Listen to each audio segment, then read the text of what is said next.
A year ago, I was mass applying to jobs and refreshing LinkedIn, hoping it would save my life. I would rewrite my resume dozens of times to really show companies I was made to work for them. And now I talk about dragons for a living, and I really don't know how to explain that sentence to people.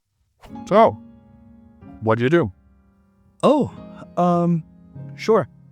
I make videos about dragons and on how to get really good at pretending to be an elf. What? What are you talking about? I meant, how do you make money? Oh, right, sure. Yeah, I don't just do that. I also help people get really good at taverns and evil lords. So, yeah.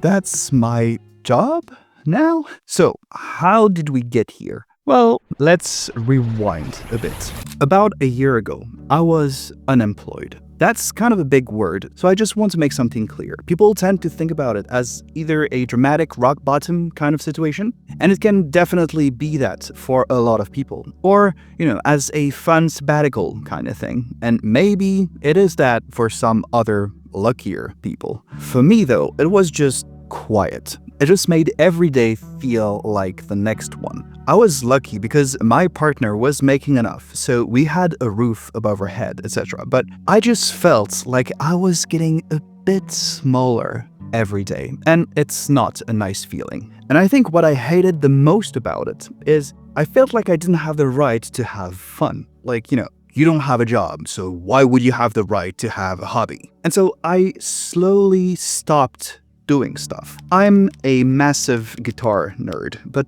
I was playing less and less. And the same goes for my other passion, which is role-playing games, like Dungeons & Dragons. I'm on the other side of it now, so I can talk about it without it being too heavy for me. But I wanted to mention it because maybe some of you guys watching this know this feeling, and it sucks. It's like a slow, scary drift. And so at some point in the middle of that drift, I realized I needed something. I didn't know what a solution would look like, except maybe finding a job.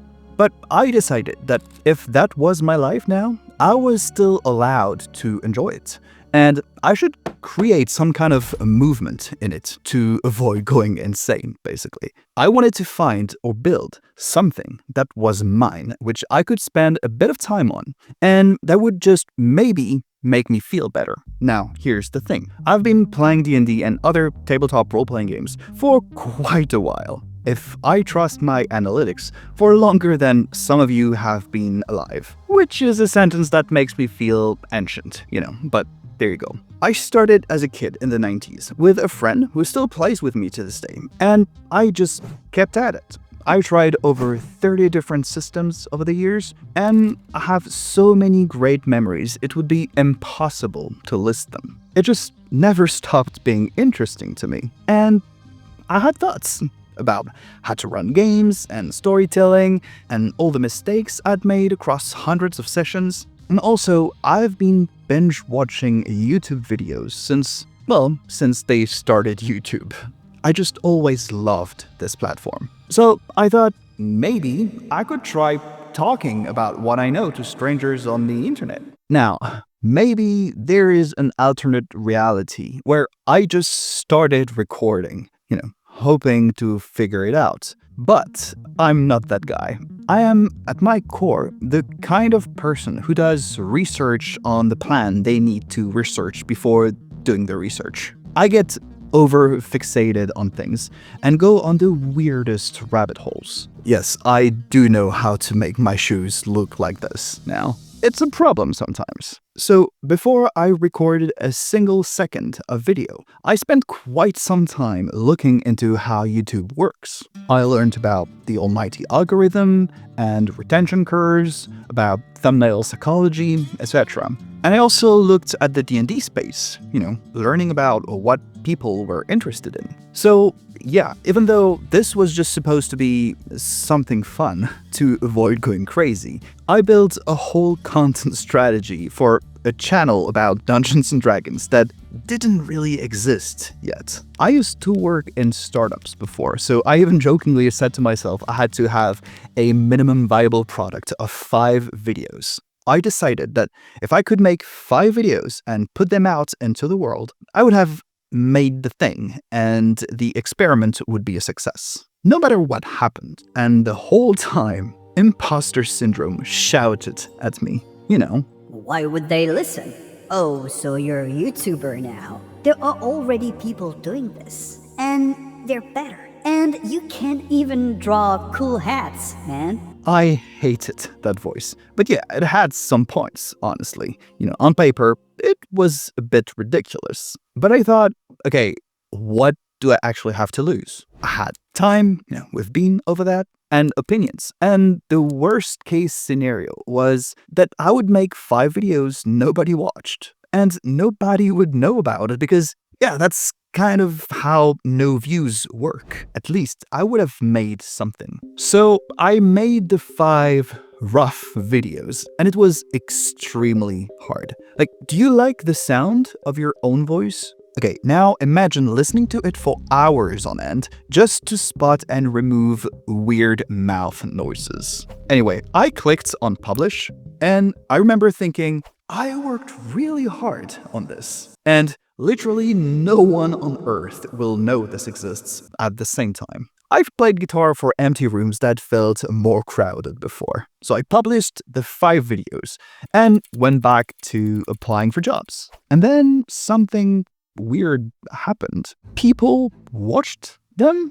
Not many at first, but yeah, people I had never met started watching videos I made in my little home office about how to have more fun playing D&D. And some of them left comments. Most of them extremely nice. I mean, sure, 1 or 2 were from people paid by the imposter syndrome. I don't see any other explanation. But yeah, people seemed to like the things I was making. Now, for months, my main feedback loop had been automated rejection emails from companies who all seemed to think I was this amazing candidate, but just slightly less amazing than the other people who applied. So when strangers tell you something you made actually helped them, it feels really, really good. So I decided, okay, I'll make more. Not because I had a growth strategy. I mean, I kinda did because, again, I'm me. But yeah, it just felt like something was kinda working for the first time in a long time. And the numbers starting doing this really nice little upward thing. So at this point, I was still applying to jobs and doing the responsible thing Monday through Friday. And I started doing a bit of freelance editing work for a tattoo artist friend of mine too. But every week, I was spending more and more time scripting, recording, and editing. And every day, a few more people would just show up. And at some point, I started to hear another voice. And it sounded way better than the other one. What if this isn't just a thing you're doing while you look for a real job? What if this could actually be the thing? Taking that thought seriously felt absurd at first, because it still felt a little silly and the channel was still very small in the grand scheme of things. But ignoring that voice didn't feel good at all. And also because in some weird twist, it started to make sense. This was the only thing that was actually working at least a little bit. And I started making money, not a lot, but actual money from this. So at some point, I started actually listening to it, which brings us to now, a year later after my first upload. The channel recently crossed 30,000 subscribers, and I've spent some time looking at this number, and it still doesn't really make sense to me. That's a lot of people who decided to click on a button that says, yes, I would like to hear more from this guy about pretend worlds and imaginary monsters. And I think it is beautiful and also slightly weird, but I am so grateful for every single one of you.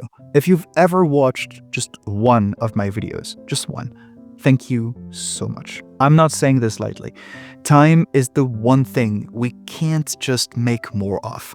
And you guys spent some of yours listening to me talk about some of the things I've been passionate about since I was a little kid. You made that choice, and it means everything. And, I love games, so surprisingly, it turns out the gamification of YouTube absolutely works wonders on me. Subscribers and views going up do feel amazing. But reading the comments you guys leave when you tried something I suggested and it worked, it helped you have a better time with your friends. This is really why I keep making these. I know some of you guys share these with your group. And of course, some of you even support me on Patreon. Links in the description, by the way. And honestly, I could never thank you enough. But making these videos and seeing how you guys respond to them also taught me something I didn't expect. In the comments, a lot of people tell me some version of this. I want to become a dungeon master, or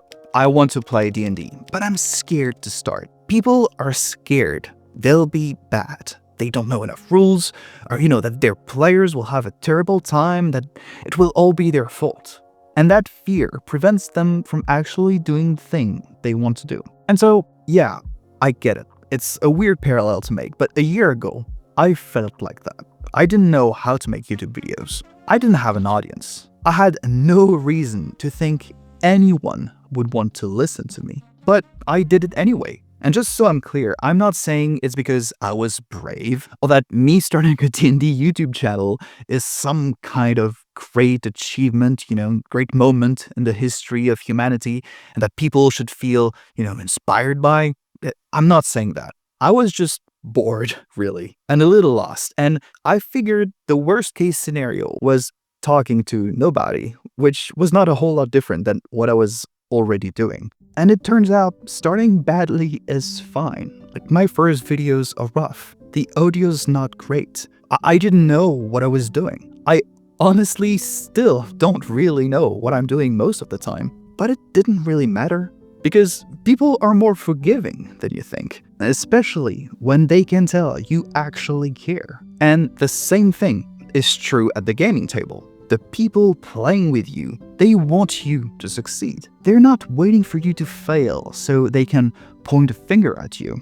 D&D as a game is actually literally designed to be fun, even when things go wrong. The best moments in D&D happen when something or someone fails and everyone just rolls with it. So if you've been thinking about running a game or just starting playing and you keep finding reasons not to, like you're not creative enough, or you suck at voices, or whatever the thing is, I'm telling you, as someone who accidentally turned I have opinions about goblins into some kind of weird career path, you got this, okay? You will figure things out at the table. Watch how-to content if you want or feel stuck, but if you don't play and try to apply that knowledge, you're probably not really learning. So just start.